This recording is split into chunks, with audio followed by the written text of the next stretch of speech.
Ustadz, saya ada lihat video Ustadz. Itu ada seorang Ustadz dari Wahabi itu. Ustadz Wahabi? Iya, Ustadz Wahabi gitu, yang mengatakan tentang laskar syuhada itu yang sudah syahid itu, dia bilang itu bukan syahid, bukan syuhada. Justru yang syuhada itu malah aparat kepolisian. Jadi matinya sebagai mati apa? Katanya mati jahiliyah, Ustaz. Gitu. Kalau mati jahiliyah berarti kan bahasa itu seolah-olah menunjukkan mati bukan mati Islam kan gitu. Iya begitu. Malah yang berjihad tadi aparat kepolisian gitu. Saya tidak mau menjawab dari sisi aparatnya ya. Nggak mau saya menjawab dari sisi aparatnya. Cuman fokusnya saya tanggapi pertanyaan tentang pernyataan dari Ustadz itu yang mengatakan itu, kalau yang 6 laskar itu bukan syuhada.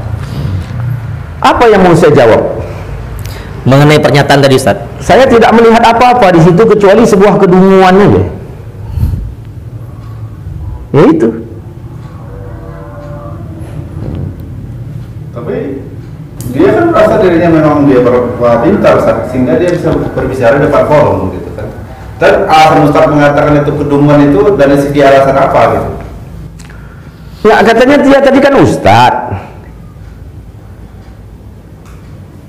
Allah kan udah bilang wa may yaqtul mu'minan muta'ammidan fajaza'uhu jahannam. Siapa yang membunuh satu orang mukmin sengaja maka balasannya neraka jahanam. Maksudnya kok bisa dibalik? Yang neraka jahanam untuk siapa disebut Allah?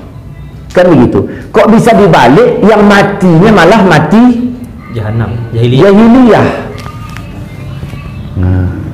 Gimana ceritanya itu? Apakah yang 6 orang ini kafir? Apakah yang 6 orang ini kafir? Dia kan mukmin. Kalau memang kafir, kenapa disolatkan jenazahnya? Bisa nggak dipastikan? Ya. Ingat dulu, waktu Rasulullah memerintahkan salah seorang sahabat, ya, bersama seorang Ansor mengejar kafir yang melarikan diri. Nah, saya lupa itu namanya. Ya. Jadi begitu dikejarnya sampai dapat, dia mengucapkan la ilaha illallah. Begitu dia mengucapkan la ilaha illallah, sahabat Ansor tak mau memenggalnya. Sedangkan dia dipenggal. Ya, dipenggal oleh yang ini tadi sampai beritanya kepada Rasulullah. Siapa itu namanya? Usamah bin Zaid ya, gitu. Udah sampai berita itu kepada Rasulullah, sehingga Rasul panggil dia. Apa tanya Nabi? Kenapa kau penggal dia sedangkan dia sudah mengucapkan la ilaha illallah?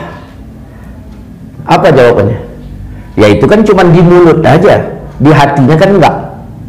Jadi udah kau penggal lehernya, kenapa enggak kau belah terus dadanya, kau periksa hatinya. Betul enggak dia mengucapkan la ilaha illallah itu dari hati atau dari mulut saja? Apa kata dia? Sejak saat itu aku enggak berani sembarangan. Kepada yang kafir enggak berani sembarangan. Ini baru kita tanya, pengawal Habib Rizik itu kira-kira kafir apa enggak itu? Yang 6 orang itu? Beriman. Dari mana ceritanya kok bisa jadi jahil? Makanya saya tidak melihat di video itu kecuali sebuah kedunguan aja. Udah, saya begitu saya tengok, oh si dungu, itu aja. Ya udahlah. Tapi dalam dunia Islam, Ustaz, ini kan disebut yang 6 suara ini termasuk dia menentang pemerintahan. Dalam dunia Islam, pemerintahan itu kan. Nah sekarang kalau kita lihat Habib Rizik sendiri ini, nah memerangi pemerintah gitu apa enggak? Bukan, kemaksiatan. Memerangi kemaksiatan. Artinya kalau pemerintah mau bersama Habib Rizik ini memerangi kemaksiatan tuntas kan gitu. Sebenarnya masalahnya kan gampang. Bersatu semuanya pemerintah sama Habib Rizik, perangi kemungkaran. Yang udah ada undang-undangnya, misalnya apa undang-undang miras, kan udah ada undang-undangnya itu tak boleh. Artinya jangan diadakan lagi. Kan begitu. Selesai ini itu masalahnya. Nah. Cuman ya itulah. Ya, saya menanggapi yang itu tok aja lah. Yang lainnya enggak, yang enggak saya tanggapi. Saya pun ragu saya ini sekarang. Kita ini masih di dalam masih demokrasi apa enggak ini?